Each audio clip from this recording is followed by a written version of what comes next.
Mateus, capítulo 4, verso 1 a 11. Diz assim a palavra de Deus. A seguir, foi Jesus levado pelo Espírito ao deserto para ser tentado pelo diabo. E depois de jejuar 40 dias e 40 noites, teve fome. Então o tentador, aproximando-se, lhe disse: Se és filho de Deus, manda que estas pedras se transformem em pães. Jesus, porém, respondeu: Está escrito, não só de pão viverá o homem, mas de toda palavra que procede da boca de Deus. Então o diabo o levou à cidade santa, colocou-o sobre o pináculo do templo e lhe disse: Se és filho de Deus, atira-te abaixo, porque está escrito: Aos seus anjos ordenará a teu respeito que te guardem, e eles te sustentarão nas suas mãos, para não tropeçares em alguma pedra. Respondeu-lhe Jesus: Também está escrito: Não tentarás o Senhor teu Deus. Levou ainda o diabo a um monte muito alto, mostrou-lhe todos os reinos do mundo e a glória deles. E lhe disse: Tudo isto te darei, se prostrado me adorares. Então Jesus lhe ordenou: Retira-te, Satanás, porque está escrito: Ao Senhor teu Deus adorarás, e só a Ele darás culto. Com isto, o deixou o diabo, e eis que vieram os anjos e o serviram. Até aqui, meus queridos, Mateus 4, verso 1 a 11. O que realmente estava acontecendo nesse momento? O que Jesus estava vivendo? E lembrar que há na tentação de Jesus no deserto alguns aspectos que são muito próprios do Senhor Jesus, que só Ele passou, que Ele passou por algum propósito, tá? E nós vimos na semana passada isso, e na retrasada também. Mas há aspectos que a tentação de Jesus serve para nós como um espelho, como uma orientação, como algo para nós nos inspirarmos, para nós nos motivarmos e enfrentar também as nossas dificuldades. Há um aspecto que só Jesus experimentou nessa tentação. Quando nós lemos na palavra de Deus que assim como, diz assim lá em 1 Coríntios capítulo 15, né? Diz lá que a morte veio por um homem, e também por um homem veio a ressurreição dos mortos, porque em Adão todos morrem, mas em Cristo todos serão vivificados.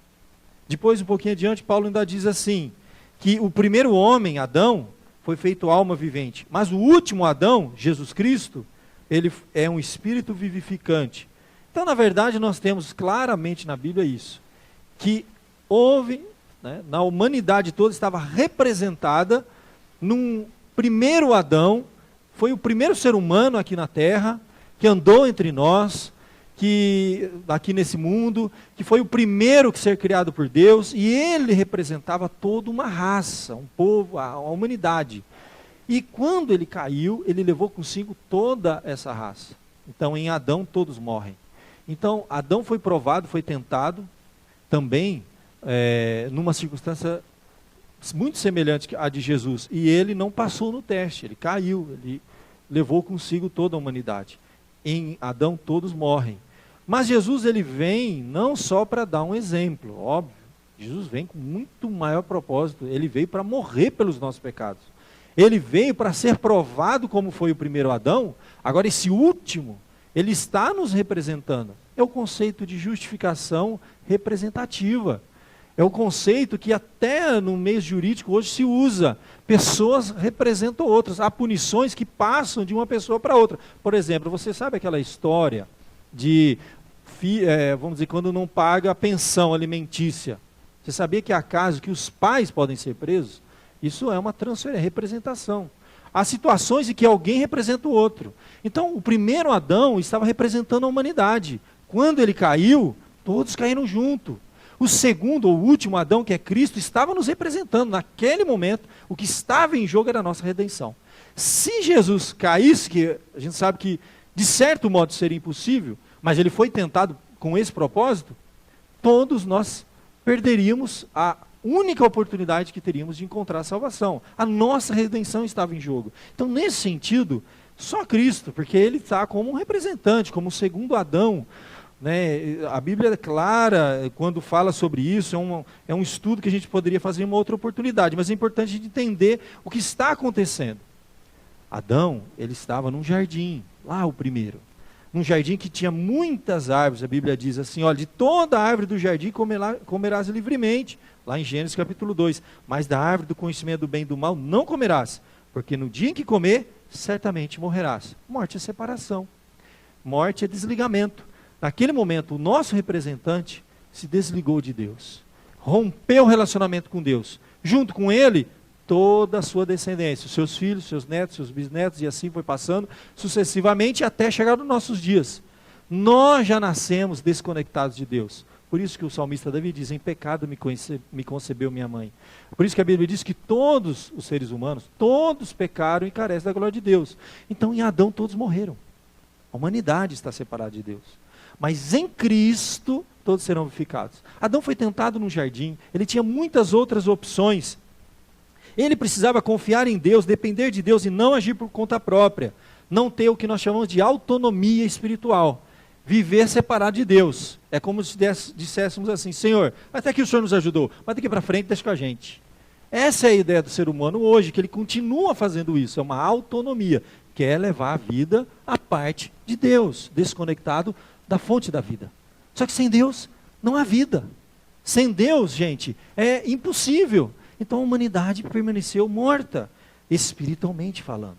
Adão foi tentado, caiu e levou consigo uma raça inteira. Jesus veio e resgatou. Adão precisava confiar em Deus, depender de Deus, e ele não fez isso, caiu. Jesus aqui nesse deserto precisava confiar em Deus, depender de Deus no deserto. Por isso que a primeira tentação, ela foi justamente isso. Se és filho de Deus, transforma essa pedra em pão. Espera aí, mas a aprovação de Cristo era passar por esse mundo dependendo de Deus. Ali no deserto ele não poderia agir por conta própria. Ele não poderia se esquivar do cálice que estava separado para ele. O que o diabo estava oferecendo para ele era um outro caminho, um atalho. Aí você tem todas aquelas três tentações. Adão estava no jardim, tinha muitas alternativas. Jesus está no deserto, ele não tinha alternativa. Adão não estava passando por nenhum tipo de privação ao ser tentado.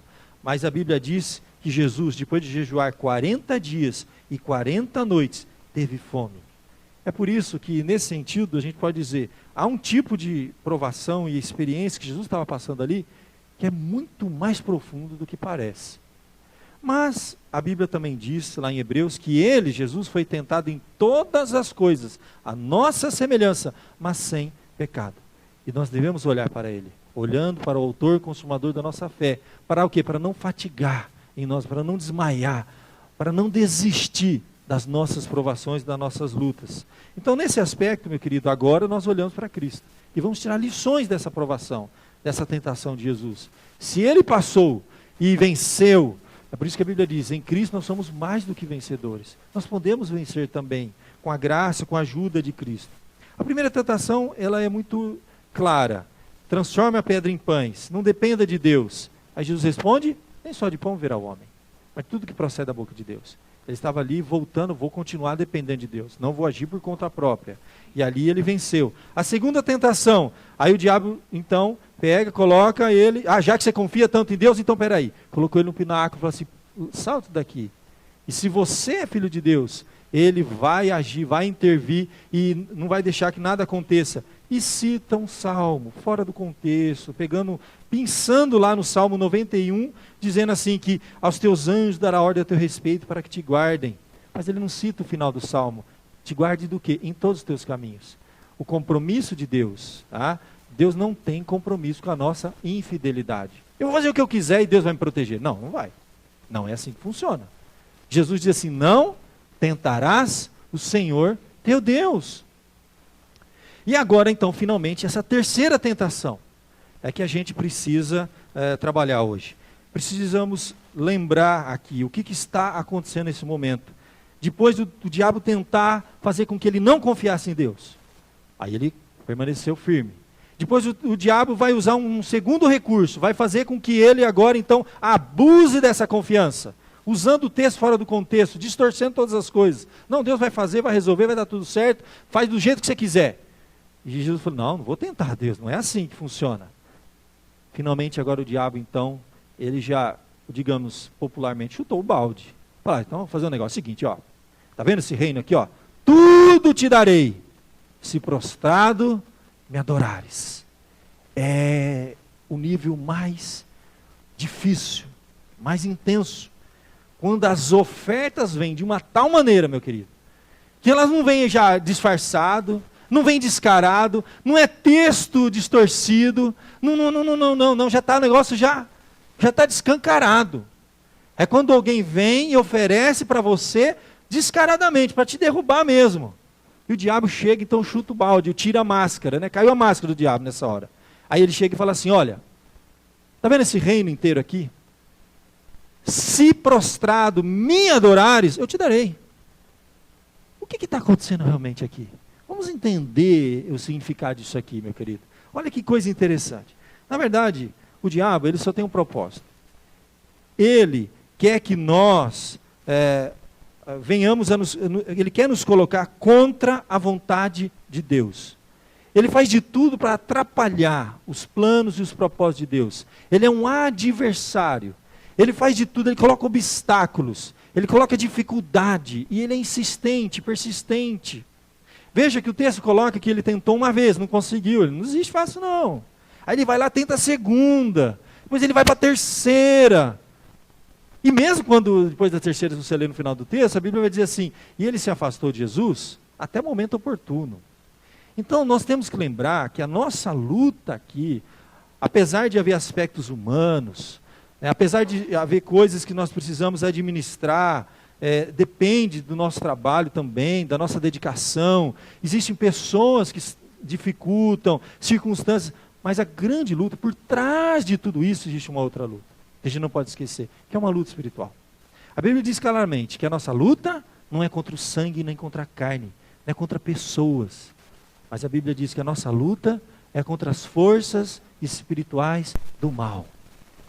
O cristão que entra numa batalha sem ter consciência disso, meu querido, ele já está entrando totalmente, tem tudo para dar errado.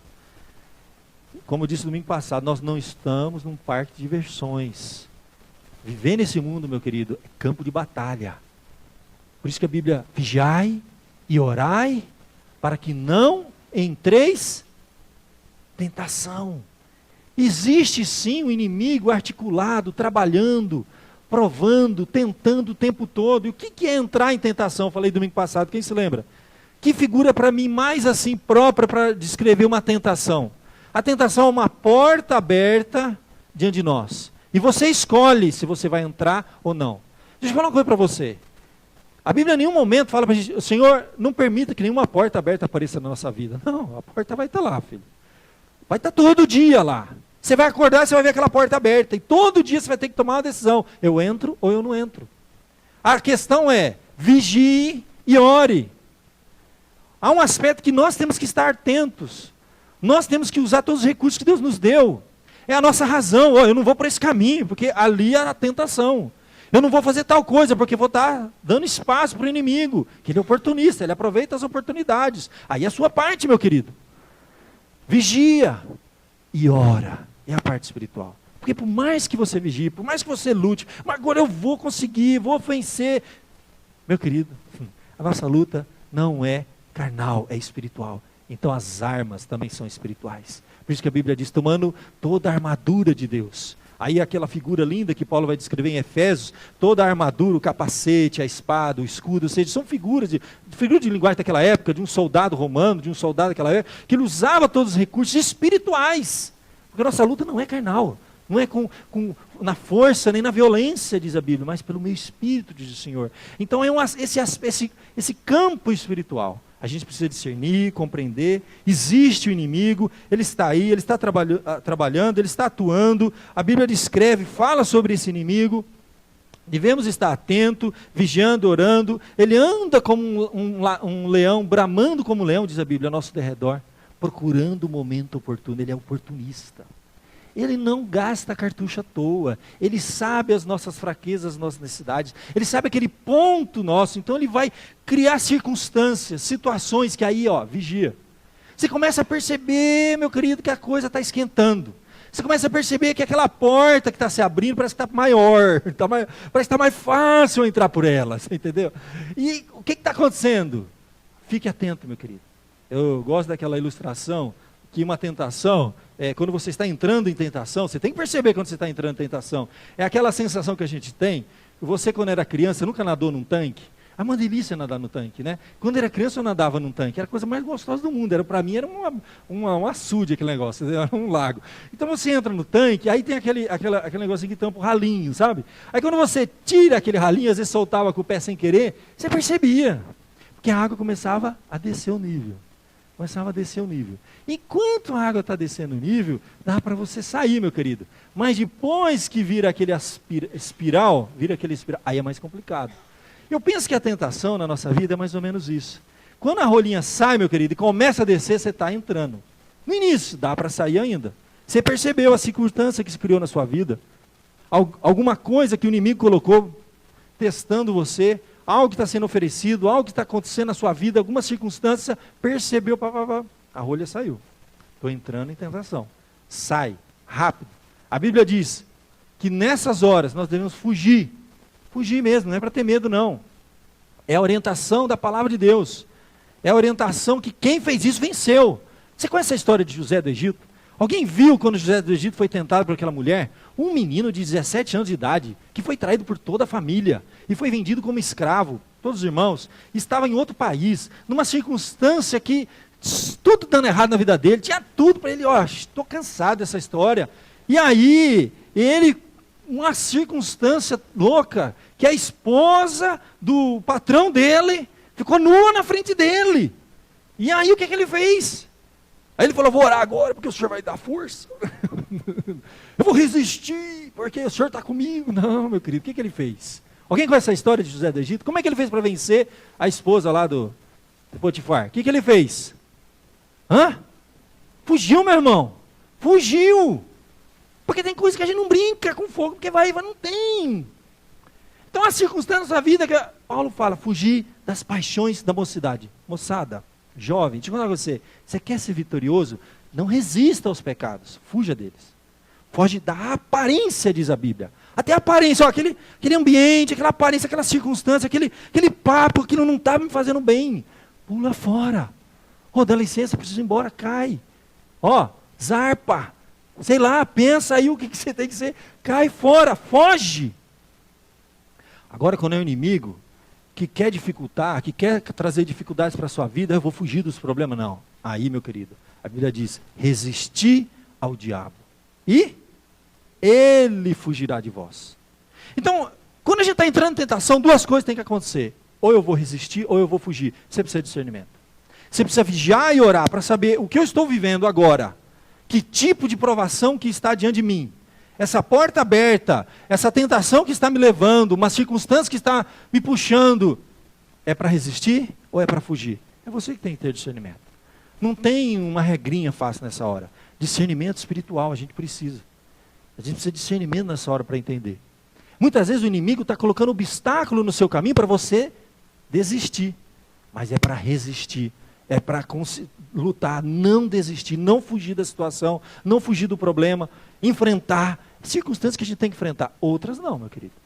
Há determinadas circunstâncias na nossa vida que a Bíblia diz o seguinte, olha, foge, meu querido, foge porque, entendeu? E a Bíblia fala do que a gente tem que fugir? Das paixões da mocidade. A Bíblia fala que a gente tem que fugir do amor ao dinheiro. Então, algumas coisas na nossa vida você tem que tomar cuidado. O que está diante de você, foge, filho, não vai resistir não, que você não vai conseguir, tá? Você não vai conseguir. Se a sua área, se o seu ponto fraco é na área, por exemplo, da sexualidade, não permita, foge de circunstâncias, de situações que te levem àquilo.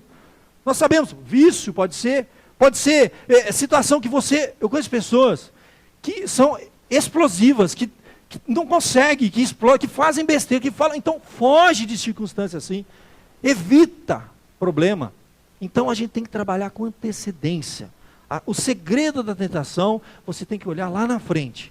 aonde isso vai dar. Porque a Bíblia diz, e um provérbio maravilhoso, que a caminho que o homem parece direito, mas o cabo, o final deles, caminhos de morte. Você tem que olhar aonde vai dar aquilo. Peraí, esse papo que eu estou tendo com essa pessoa vai chegar aonde? Essa situação que eu estou vivendo vai chegar aonde? Você tem que olhar além. Isso é ter visão. E quem nos dá isso? Vigiando e orando, Deus te dá isso. Ele mostra o que você está vivendo. E Ele vai mostrar para você se é uma circunstância espiritual. A Bíblia, então, nos mostra que Jesus resistiu. Ali era espiritual. Ele não tinha que fugir do diabo. Ele não tinha que sair correndo do inimigo. Ai, meu Deus, e agora? Não. Ele tinha que resistir. Ele resistiu uma vez. Ele resistiu 2 vezes. Ele resistiu 3 vezes. É resistência. Aí sim, meu querido. O duro é que muitas vezes, por falta de discernimento espiritual, a gente vê pessoas resistindo a Deus e não ao diabo. Deus já mostrou de todas as formas o caminho, a maneira, como tem que ser, a vontade dele, e a gente resiste a ele. Sabe o que significa resistir a Deus? Paulo viveu essa experiência, antes de ele conhecer, de ele ter discernimento espiritual. A Bíblia diz que Paulo era alguém que resistia a Deus. Deus estava mostrando para ele, de várias formas, de várias maneiras, antes dele conhecer a palavra de Deus, o Evangelho, crer no Senhor, se converter de fato. A Bíblia diz que ele era um perseguidor da igreja. Ele viu, por exemplo, o primeiro mártir, que foi Estevão. Estevão morrendo apedrejado, sob as ordens de Paulo. Porque a Bíblia diz que depois que Estevão foi morto, apedrejado, o primeiro mártir da fé cristã, as vestes de Estevão, as vestes daquele que era apedrejado, era colocado sobre os pés, diante do mandante, daquele que deu ordens, como uma prova que a ordem dele foi cumprida. E a Bíblia diz que depois que Estevão foi morto, as vestes de Estevão, ele já todo lá ensanguentado, apedrejado até a morte, as vestes dele foram arrancadas, levadas aos pés de um mancebo chamado Saulo. Está lá em Atos. E ele resistia. E ele endureceu o coração. Ele não via Deus, não via a graça de Deus, ele não via a obra de Deus, nem naquelas pessoas que ele estava matando e perseguindo.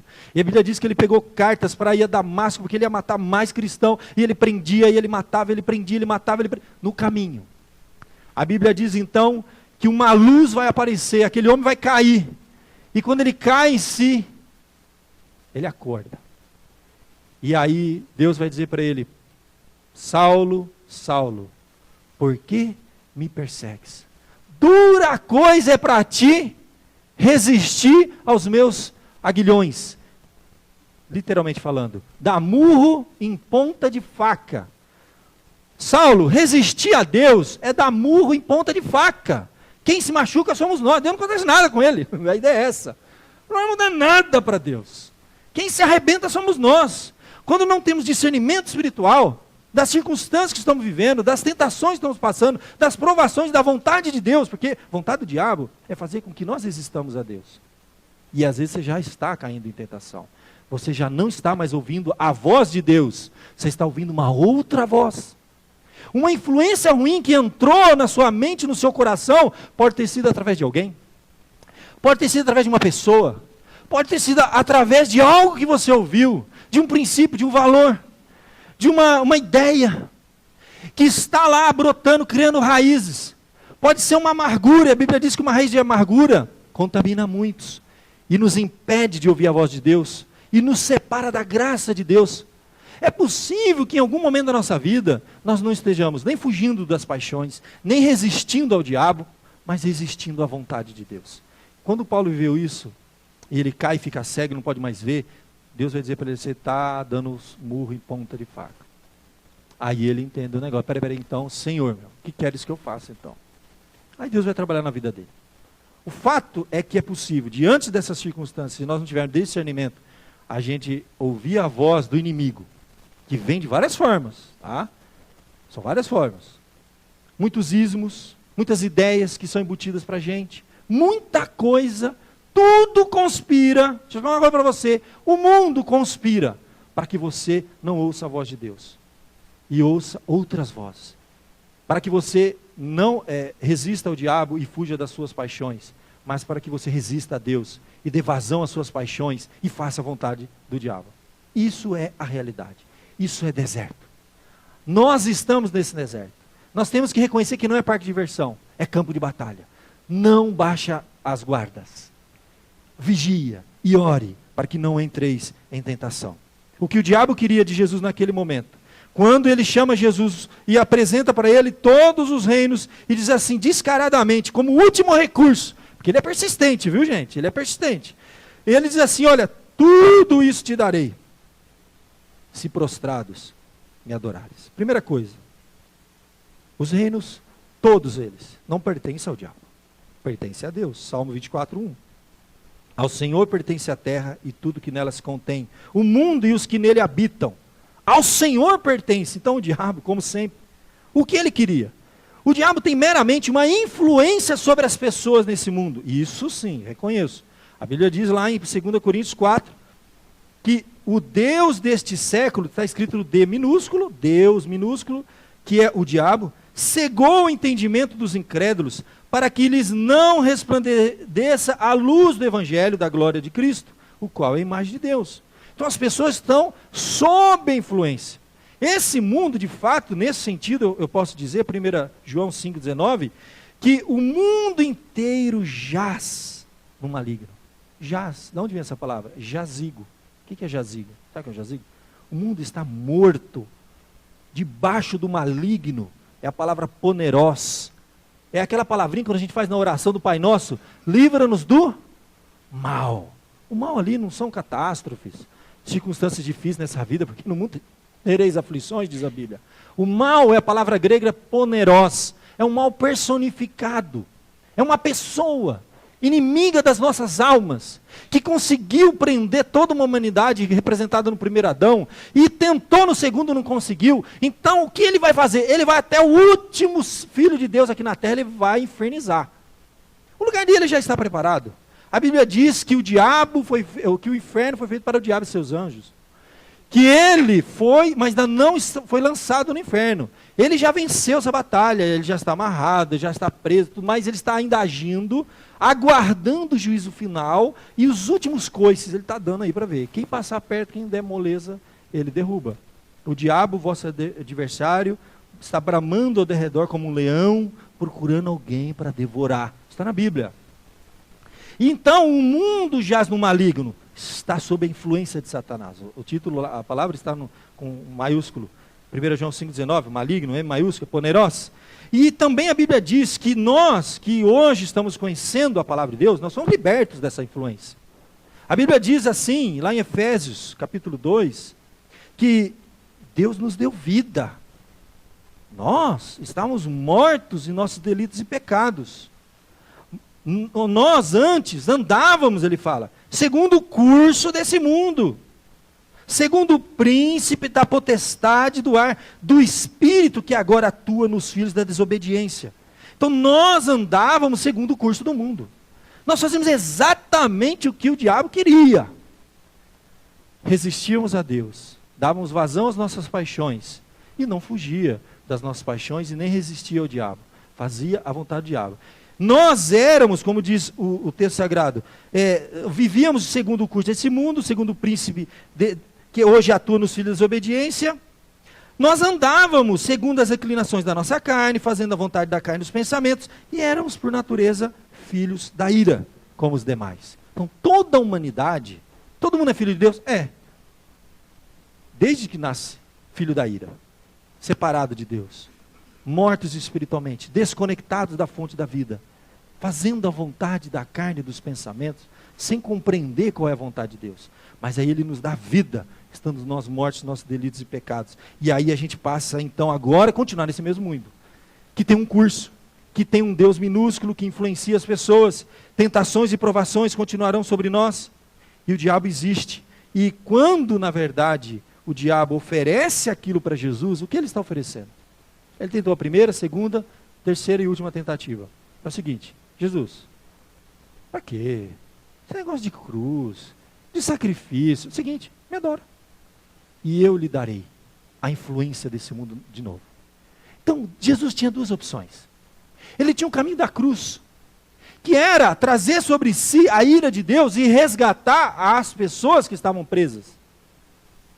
O mundo pertence a Deus, as pessoas também, mas estão debaixo da influência do inimigo. Ou Jesus seguia a vontade de Deus, que era a cruz, que era sacrifício, que era a única forma de nos trazer salvação. Ou ele seguia o caminho mais fácil. O diabo fala, para quê? Sofrimento, cruz, nada disso. Se você se prostrar, eu vou dar tudo isso para você. De graça, de mão beijada. Você não precisa pagar. Eu te dou. Então ele tinha dois caminhos. Aqui Jesus, a tentação dele era simplesmente fugir da vontade do Pai. Porque essa é a vontade do inimigo. Sempre. Se Deus falar direita, o inimigo falar esquerda é mais bonito. Se Deus falar para frente, ele falou, não filho, olha para trás, olha que bonito, a grama do vizinho é mais verde. Sabe essa história? O diabo sempre vai trabalhar assim na nossa vida. O diabo chegou para Jesus e para com isso. Porque é o seguinte, ó, aqui, ó, tá vendo esse mundo aí, ó? Tudo debaixo da minha influência, ó. Eu estou no controle dessa gente. Estão tudo se afundando, se matando, porque eu tenho influência sobre eles. Você quer ganhar toda essa gente? Rápido, fácil, sem nenhum sacrifício? Se prostrado, me adorares, tudo te darei. Ele mostrou o caminho mais fácil. Você lembra quando Jesus estava lá no monte orando, e ele então, ele ora aquela difícil oração. Senhor, você lembra? Não seja, afasta de mim este cálice. Todavia, não seja feita a minha vontade, mas a tua. Jesus foi tentado durante todo o ministério dele. Ele sabia o cálice que o esperava. Ele sabia a grande provação que o esperava. O desafio que ele teria para enfrentar. É por isso que ele vai dizer, Senhor, se possível afasta de mim esse cálice. Mas não seja feita a minha vontade, mas a tua. Meu querido, tudo que o diabo quer é que você não faça a vontade de Deus. E você só precisa fazer uma coisa nessa vida. Se eu falar para você qual a única preocupação que eu tenho que ter nessa vida, uma coisa que vale a pena me preocupar. A Bíblia diz, não se preocupe por nada, não andeis ansioso de coisa alguma nessa vida.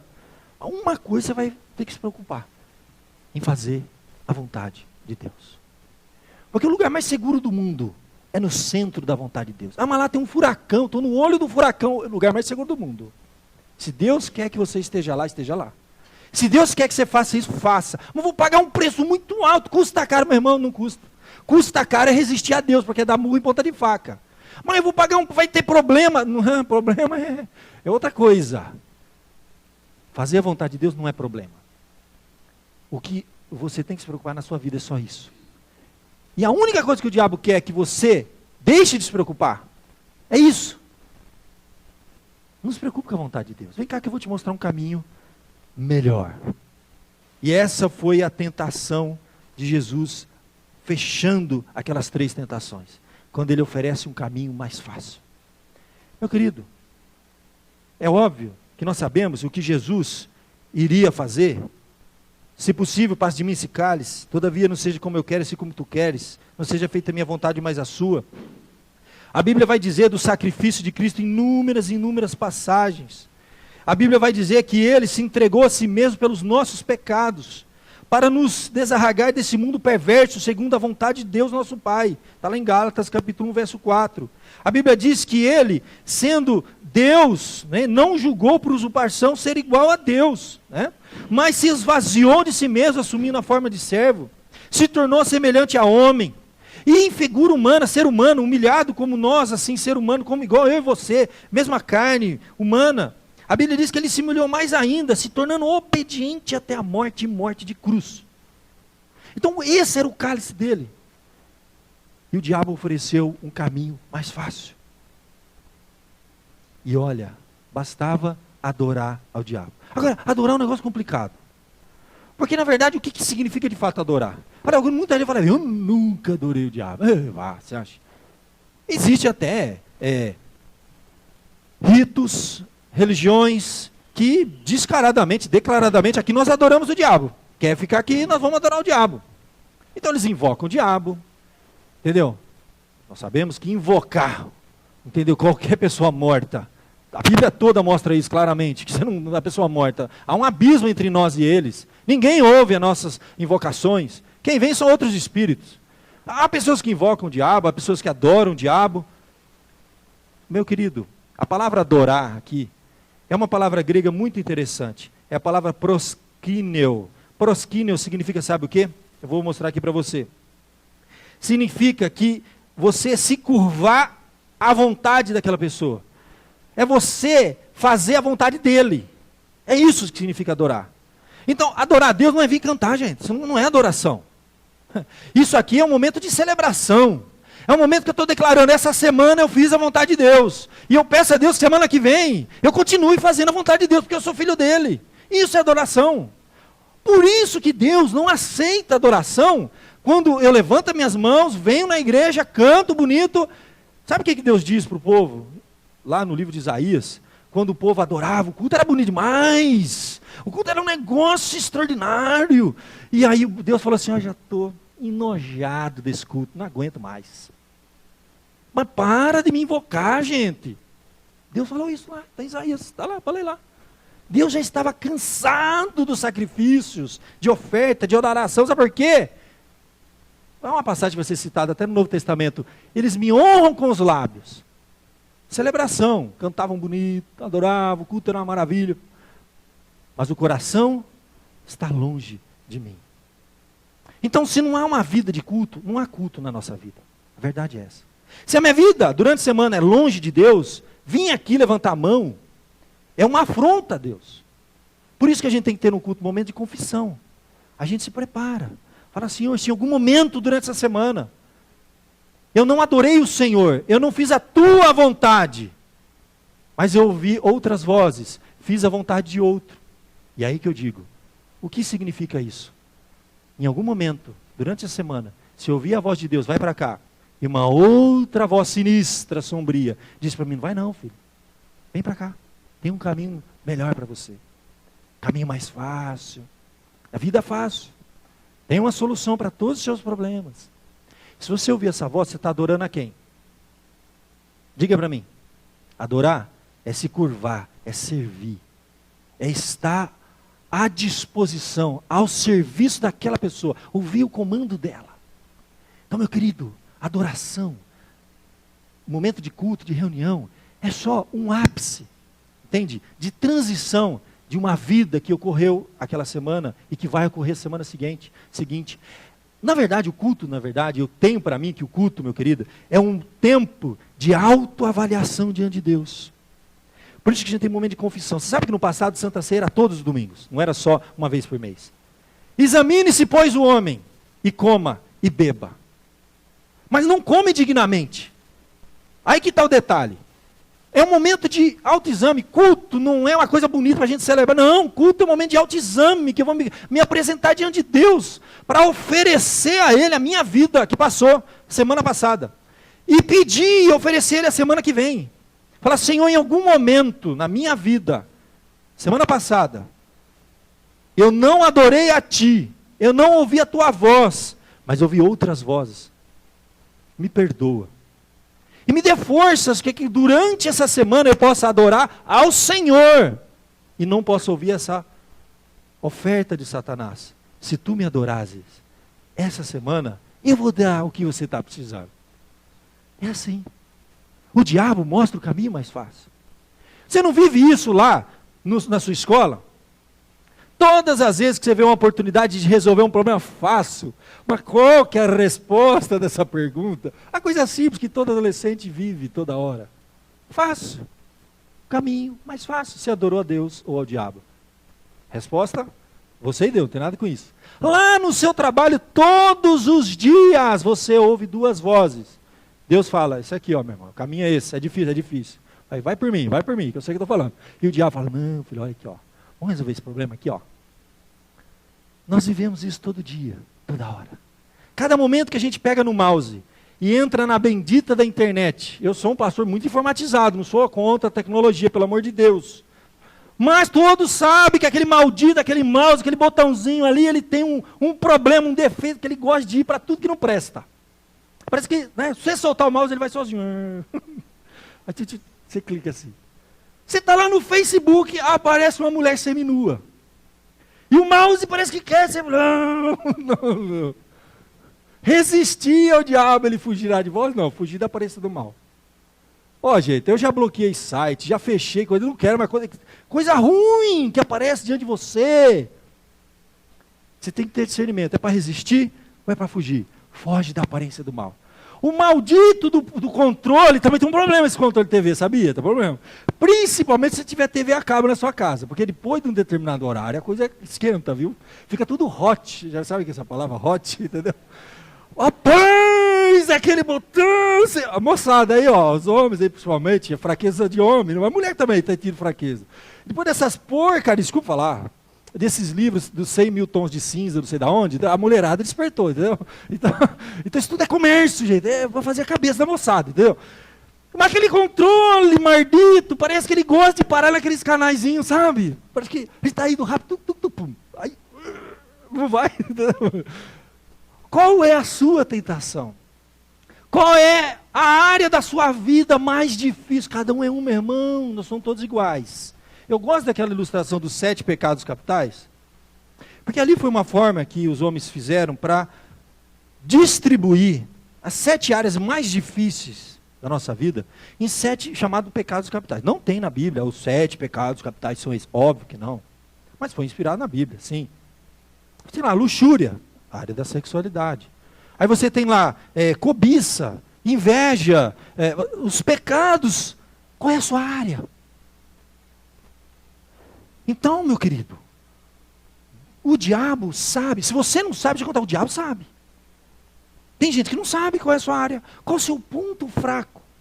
Qual a dificuldade que você tem na sua vida? Essa aqui, essa é a dificuldade. E olha, gente, isso pode ser a coisa mais... A ira. Ira. Tem coisa que mais acaba com o casamento, sabe por quê? A pessoa fica irada. A ira endurece o coração. A Bíblia fala, irai-vos e não pequeis. Para que não coloque o sol sobre a vossa ira. O que é colocar o sol sobre a vossa ira? É você, eu estou irado, olha, fulano fez isso para mim. Ah, rapaz. Pode ser num contexto de família, pode ser num contexto de igreja, pode ser dentro do casamento, da casa. Aí eu fiquei magoado. Irado. Raiva.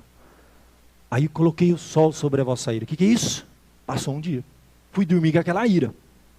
Deixa eu falar, aquela amargura que era pequenininha, que era um negocinho que fazia, pum, saía. Ela criou raiz.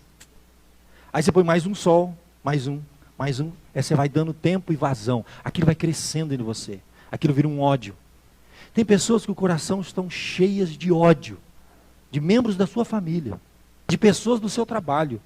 Às vezes de filho, de pai, de cônjuge. É uma área que você tem que trabalhar. A Bíblia diz, irai-vos, tudo bem, a vida, a gente passa por experiência, mas não pequeis. Como que eu peco? Quando eu ponho o sol sobre a vossa ira. Eu deixo passar. Eu não resolvo o problema. Você tem que fazer uma autoanálise, um autoexame. É o que eles chamam de self-assessment. Você vai fazer um autoexame. Porque o inimigo sabe, você tem que saber também. Qual o seu ponto fraco? E é isso que você tem que trabalhar, resistir, orar, pedir a graça de Deus, Senhor, me dê forças. E eu quero encerrar com você lá em Tiago, capítulo 1, verso 12 em diante. Bem-aventurado, feliz. Feliz, gente, não é aquele que nunca passa por provação. Esse não é feliz não, viu, gente? Esse é um infeliz. A Bíblia vai dizer que feliz é o homem, Tiago 1, 12, que suporta com perseverança a provação.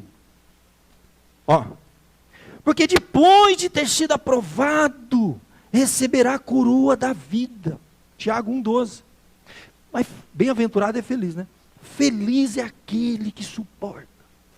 Vigiando e orando, fugindo da aparência do mal e pedindo a graça de Deus, resistindo ao diabo, fugindo das paixões, e vai passando. Você está num deserto, você não está num parque de diversões, você está numa luta, meu irmão, fique atento, vigie, fique esperto. Tem um monte de bala perdida por aí, tem gente querendo te derrubar, o inimigo está ao seu derredor, bramando como leão. A luta é grande. Mas ele diz, feliz é o homem que suporta com perseverança a provação. Porque depois de ter sido aprovado, veja bem, primeiro você é provado, para depois ser aprovado, ou não. Você vai receber a coroa da vida, a qual o Senhor prometeu aos que o amam. Ninguém, ao ser tentado, diga, sou tentado por Deus. Tem que falar, Deus, né? Não. Porque Deus não pode ser tentado pelo mal. E Ele mesmo ninguém tenta. Ao contrário. Cada um é tentado pela própria cobiça. Quando esta o atrai e seduz, então a cobiça, depois de haver concebido, dá luz ao pecado. E o pecado, uma vez consumado, gera a morte. Está aqui a explicação teológica porque acontece na nossa vida. Existe uma conexão, algo dentro de nós que já deseja aquilo. É o ponto fraco. O inimigo sabe exatamente qual é. Aí ele vai apresentar diante de nós. E aí nós somos atraídos e seduzidos. Essa é a palavra, sedução. E aí você então começa a ser levado, a rolinha puxada, a água começa a descer.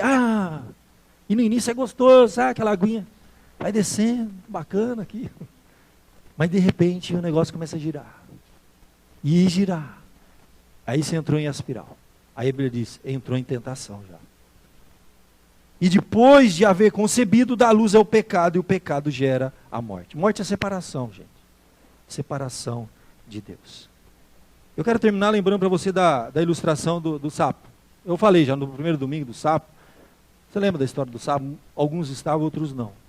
Para você matar um sapo, jovens, não façam isso em casa, tá? Para você matar um sapo, você tem que, se você esquentar a água, deixar ela fervendo, jogar o sapo lá, do jeito que ele bate, ele pula. Óbvio, é bobo, né? Mas, devido... Você sabe que o sapo, esses seres, eles equilibram a temperatura, você encosta nele, já alguém já gostou de sapo? Gelando o negócio, mas é diferente, né? Mas por causa disso, se você esquentar devagarzinho a água, ele não percebe. Ele vai. Mas quando chegar a 100 graus, ele travou. Ele não sai mais de lá. Aí você pode aumentar lá que ele vai morrer cozido. O diabo faz assim com a gente. O diabo põe aquela, sabe, foguinho ali. A aguinha começa a ficar morninha, tá gostoso. Tá bom, sabe? É igual criança para entrar no banho em dia frio. Não quer de jeito, mas põe quente para tirar. Sabe? Em casa é assim, você não quer tomar banho, tá frio, mas depois você entra. A gente também, aquela aguinha quente, gostosa, né? Tá tão bom. Não quer mais sair. É assim. O diabo mata a gente devagarzinho. Ele põe o fogo lá, vai esquentando. E você pensa que o negócio está bom, e começam umas borbulhinhas. Olha lá, um bolinho aqui. Quando menos espera, meu irmão, já chegou a 100 graus. Tem muita gente morrendo cozido nas mãos do diabo, não percebendo. É assim que se mata um sapo. Devagarzinho, devagarzinho. Você vai cedendo a uma convicção sua. Você vai fazendo uma concessãozinha aqui, uma concessãozinha ali. E quando menos percebe, você já está no meio do negócio. Agora é difícil sair, meu irmão. Que Deus te dê força. Nós temos uma semana pela frente. Vamos fechar os nossos olhos, vamos falar com Deus. Porque eu não quero ter medo do diabo. Eu só quero ser esperto e saber que existe o diabo. E ele está aí. Mas eu sei que existe alguém que é maior que o diabo. É maior do que as minhas fraquezas. Que é Deus. E se Deus está conosco, quem será contra nós? Vamos fechar os nossos olhos, vamos falar com esse Deus. Ó Pai, Tu conheces, Senhor.